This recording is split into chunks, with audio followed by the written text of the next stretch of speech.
बाकी 7 की स्टार्ट में हम देखते हैं कि प्रधानमंत्री ने टूटी हुई शील्ड पकड़ी होती है और ये वही शील्ड है जो पुलिस वाले ने पकड़ी हुई थी और मुसाशी ने इसको बहुत बुरी तरीके से काट डाला था। प्रधानमंत्री कहते हैं कि यार ये शील्ड तो बहुत बड़ी थी और फिर वो अपने बाकी ऑफिसर से पूछते हैं क्या इसको मुसाशी ने ही काटा इस शील्ड को। तो बाकी ऑफिसर बोलते हैं कि ये शील्ड बहुत मजबूत है, माना कि ये शील्ड गोली को आर पार जाने से नहीं रोक सकती, मगर इस पर नुकीले धारदार हथियार से वार किया जाए तो इसको कोई फर्क नहीं पड़ेगा। वो सब यही बता रहे होते हैं कि मुसाशी ने वहां पर क्या क्या तबाही मचाई थी। प्रधानमंत्री भी सोच में पड़ जाता है, उनको फ्लैशबैक याद आता है। टोकुगावा एक बार मुसाशी की मम्मी को लेके आए थे, जैसे इजिप्शियन मम्मी नहीं होती। टोकुगावा प्रधानमंत्री को बोलते हैं कि मैं अपना खुद का फाइटर बनाने वाला हूँ कि इस मॉडर्न एरा में बहुत ज्यादा खतरनाक होगा और बहुत ज्यादा तबाही मचाएगा। फिर प्रधानमंत्री को समझ में आता है कि टोकुगावा ने कितना बड़ा कांड कर दिया और फिर प्रधानमंत्री प्रेस कॉन्फ्रेंस बुला लेते हैं। पुलिस ऑफिसर्स, कमांडर वगैरह वहां पे होते हैं। प्रधानमंत्री बोलते हैं कि अगर एक इंसान से पुलिस फोर्स इतनी बुरी तरह से मरेगी और हारेगी, आम आदमी के सामने पुलिस की इमेज क्या बनेगी और उनका तो पूरा भरोसा उड़ जाएगा पुलिस के ऊपर से। फिर हमारी सरकार भी खतरे में आ सकती है। फिर वो कहते हैं कि भाई तुम्हें जो करना है करो, जो उनसे हथियार चाहिए वो लो, अपनी पूरी ताकत के साथ जाओ और मुसाशी को हरा दो, जापान झुकेगा नहीं किसी के आगे। फिर प्रधानमंत्री टोकुगावा से मीटिंग करने के लिए जाते हैं। टोकुगावा प्रधानमंत्री से बोलते हैं कि आपने मुसाशी को देखते ही मारने का ऑर्डर दिया है। प्रधानमंत्री कहते हैं कि टोकुगावा आप समझ नहीं रहे हैं। फिर प्रधानमंत्री कहते हैं कि पूरे वर्ल्ड लीडर्स ने क्लोनिंग के लिए कुछ रूल्स बनाए हैं, उसी के अंदर रह के हमें चीजें करनी होती है। अगर हम जानवरों की क्लोनिंग की भी बात करें ना भाई, उसके लिए भी बहुत हार्ड रूल्स हैं। अगर इंसानों की क्लोनिंग की बात करें तो भाई ये तो अलाउड ही नहीं है, ऐसा कर ही नहीं सकते। टोकुगावा कहते हैं ठीक है मैं तुम्हारी बात समझ गया और मैं तुम्हारा साथ देने को तैयार हूँ। फिर टोकुगावा कहते हैं कि तुम एक चीज याद रखना कि बहुत सारी लाशें बेचने वाली हैं, उसके लिए तुम तैयार रहना। भाई यार ये तो झूठे मन से साथ देने वाली बात हो गई। भाई सारा कांड तो इसी ने किया है। फिर हम देखते हैं हेलीकॉप्टर्स वगैरह, बैटल वैन तैयार होती है मुसाशी के पास जाने के लिए और बैटल वैन में बहुत हट्टे कट्टे पुलिस वाले होते हैं, इनके पास बहुत खतरनाक हथियार होते हैं। भाई वो सोच रहे होते हैं मुसाशी को दौड़ा दौड़ा के मारेंगे, उसका सर काट के लाएंगे और उसको मारकर लेकर आएंगे। फिर हमें दिखाया जाता है मुसाशी हेलीकॉप्टर को देख रहे होते हैं और कह रहे होते हैं कि यार ये पतंग है क्या। और फिर बहुत सारी पुलिस की गाड़ियां मुसाशी को घेर लेती हैं। बैटल वैन के अंदर कमांडर अपनी अपनी सैनिकों की टुकड़ी को बता रहे होते हैं कि बाहर क्या क्या करना है मुसाशी को पकड़ने के लिए, करने क्या मारने के लिए। मुसाशी तो खुश हो रहा होता है क्योंकि उसको काटने का और मौका मिल गया। इतने में सब लोग बैटल वैन से उतरते हैं तो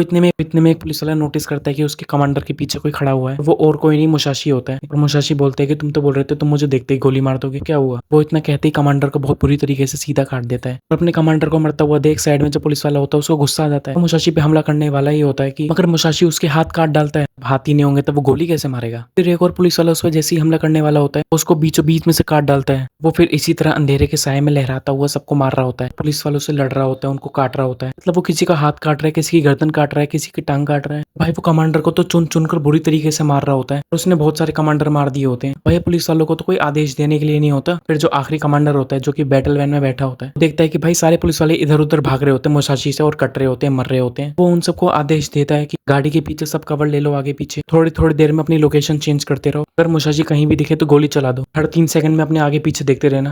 फिर वो कमांडर इतना बोल ही रहा होता है कि मुसाशी आता है और उसके चेहरे को बीच में से काट डालता है। कमांडर को इतनी बुरी तरीके से मरता देख भाई पुलिस वालों की तो इच्छा खत्म हो गई लड़ने की। तो इधर उधर भाग रहे होते हैं, डर रहे होते हैं, रो रहे होते हैं, बहुत बुरी हालत होती है। मुसाशी सबके सामने अपने हाथ उठाकर अपनी ताकत का प्रदर्शन कर रहा होता है। अभी हमको फ्लैशबैक दिखाया जाता है कमांडर का जो अभी अभी मरा होता है। फ्लैशबैक में कमांडर के साथ जो है उसका आदमी होता है, वो बोलता है एक बंदे को मारने के लिए इतनी सारी पुलिस फोर्स की क्या जरूरत है। कमांडर बोलता है कि इससे हमें कोई फर्क नहीं पड़ता, हमें सरकार का आदेश आया और हम पूरी ताकत के साथ जाएंगे और मुसाशी का सर काट कर लाएंगे। आयरनी तो यही है भाई, अभी उसका खुद का सर खुला हुआ है। फिर मुसाशी कहता है कि तुम्हारे सारे कमांडर मारे जा चुके हैं और तुम इधर उधर भाग रहे हो बस, तो इसका मतलब क्या है तुम्हें पता है, तुम सब बहुत बुरी तरह से कट के मरने वाले हो। फिर वो इतनी देर में चिल्लाकर बोलता है जल्दी से सब लोग गाड़ियां बैठो और निकलो यहाँ से। भाई जितने पुलिस वाले जिंदा बच गए होते हैं वो सब भाग जाते हैं वहां से। फिर सीन शिफ्ट होता है, देखते हैं कि प्रधानमंत्री आर्मी के चीफ्स के साथ मीटिंग कर रहा होता है। कहता है कि भले ये क्लोनिंग वाला मुसाशी हो पर फिर भी असली मियामोटो मुसाशी जैसा ही है। प्रधानमंत्री बोलते हैं कि भले ही मुसाशी को क्लोनिंग करके क्यों ना बनाया हो, अगर उस बॉडी में असली के मियामोटो मुसाशी है। फिर वो कहते हैं कि हमें कुछ भी रास्ता अपनाना पड़े मगर हमें किसी भी हाल में मियामोटो मुसाशी को हराना है। दूसरा यूजिरो हानमा नहीं बनने दे सकते जो हमारे सर पर चढ़कर बैठे। वो सजेशन देते हैं थल सेना भेजनी पड़ेगी मुसाशी के पीछे उसको मारने के लिए। प्रधानमंत्री मना कर देते हैं, बोलते हैं कि एक बंदे के पीछे हम अपनी पूरी थल सेना भेजेंगे तो पूरी दुनिया का ध्यान खींचेगा हमारी और हमारी पूरी बेइज्जती हो जाएगी, पूरे देश की बेइज्जती हो जाएगी। जैसे कि एक बार यूएस की आर्मी यूजिरो हानमा को मारने के लिए गई थी, अकेले यूजिरो हानमा ने पूरी यूएस आर्मी को बहुत बुरी तरीके से मारा था। उनकी बहुत बेइज्जती हुई थी, यहाँ तक कि उनकी आज भी बेइज्जती होती है। इतने में वहाँ पे एक चीफ बैठा होता है जो कि बोलता है मैं एक बंदे को जानता हूँ जो कि अंडरवर्ल्ड का बेताज बादशाह है, जिसमें दम है मुसाशी को टक्कर देने का। तुम लोग अग्री करते हो तो मैं उससे जाके बात करूंगा आज। कुगावा तुरंत समझ जाते हैं किसकी बात कर रहा होता है, वो होता है अपना हानायामा। अगले सीन में हम देखते हैं कि पुलिस का चीफ हानायामा से जाकर बात कर रहा होता है और वो बोलता है हानायामा तुम्हारे पास देश के काम आने का अच्छा मौका है। ये बात सुनकर हानायामा का बहुत ज्यादा गुस्सा आ जाता है, गुस्से में वो अपने हाथ बीच रहा होता है। पुलिस चीफ इतने में कहता है माफ कर दो भाई मुझे, मुझे सॉरी, मैं तुम्हारे ऊपर कोई ट्रिक्स का यूज नहीं करने वाला, मैं तुम्हें देश के काम का हवाला देकर बस कन्विंस कर रहा था। पुलिस चीफ बोलता है भाई हमने सब कुछ ट्राई कर लिया मुसाशी को रोकने का, बट वो रोकने का नाम नहीं ले रहा है। किसी गॉडजिला की तरह बहुत ज्यादा खतरनाक है, इंसानियत के लिए बहुत बड़ा खतरा बन गया है। जैपनीज में गॉडजिला को गोजीरा बोलते हैं। फिर हानायामा बोलते हैं कि तुम उठ के जाओ। पुलिस चीफ जाते हुए कहता मेरा पुराना फ्रेंड था ऑफिसर ओत्सुका, और मुसाशी ने उसको बहुत बुरी तरीके से बीच में से काट डाला था। फिर पुलिस का चीफ वहां अपने घुटनों पर बैठ जाता है और हानायामा से बोलता है कि प्लीज मेरी हेल्प कीजिए, मैंने बदला लेने के लिए बहुत सारे पुलिस वाले भेजे थे, मगर मुसाशी ने सबको बहुत बुरी तरीके से मार दिया, सारे परिवार अनाथ हो रहे हैं। हानायामा बोलता है कि मैं समझ गया, तुम चिंता मत करो, घर जाओ, कुछ खाओ पियो और जाकर आराम करो, मुसाशी को अब मैं संभाल लूंगा। और पुलिस चीफ का इस तरह से किसी के सामने झुकना बिल्कुल भी अच्छा नहीं है। हानायामा यार बंदा तो बहुत बढ़िया है। फिर टोकुगावा को यह बात पता चलती है कि हानायामा मुसाशी को मारने के लिए जाने वाला है। टोकुगावा हानायामा के राइट हैंड को बुलाते हैं अपने पास, उसको बोलते हैं कि गैंग में सबसे ज्यादा तुम इंटेलिजेंट हो ना, तुमको फिर क्लोनिंग के बारे में तो पता ही होगा। बोलते हाँ मुझे पता है। टोकुगावा उसको बताते हैं कि हाँ वो रियल का मियामोटो मुसाशी है। हानायामा का राइट हैंड पूछता है उसके पास मुसाशी जैसा मूव सेट भी होगा कि तलवारबाजी की स्किल्स टेक्निक्स सभी मियामोटो मुसाशी जैसी होंगी। टोकुगावा बोलते हैं हाँ तुम सही कह रहे हो। वो बोलते हैं मुसाशी ने रेत्सु को बहुत बुरी तरीके से काटा होता है और उन्होंने लाइव देखा होता है। टोकुगावा ये बताना चाह रहे होते हैं कि मुसाशी कोई हल्का इंसान नहीं है। टोकुगावा एक तरह की वार्निंग देना चाह रहे होते हैं हानायामा को। राइट हैंड फिर हानायामा से जाके मिलता है, उनको सब कुछ बताता है कि टोकुगावा के पास गया था मैं और क्या क्या हुआ। हानायामा का राइट हैंड बोलता है कि वो असली का मुसाशी है, रेत्सु को बुरी तरीके से काटकर उसकी जान लेने वाला इंसान मुसाशी है। हानायामा बोलता है क्या ये खबर पक्की है? वो बोलता है हाँ ये खबर पक्की है। हम लोग देख सकते हैं कि हानायामा कितना ज्यादा गुस्सा हो गया है। उसने अपनी मुट्ठी इतनी जोर से बंद करी होती है कि हाथों से खून आ रहा होता है, भाई खून नीचे गिर रहा होता है। हानायामा पूछता है कि मुसाशी कहाँ पर मिलेगा, तो वो बोलता है कि बॉस ने ये पता किया है मुसाशी को आखिरी बार नियॉन स्ट्रीट में देखा गया है। तो हानायामा बोलता है ये तो अपना इलाका है, अब मैं खुद जाकर उसका स्वागत करूंगा। अगला एपिसोड भी बहुत जल्दी आ जाएगा भाई।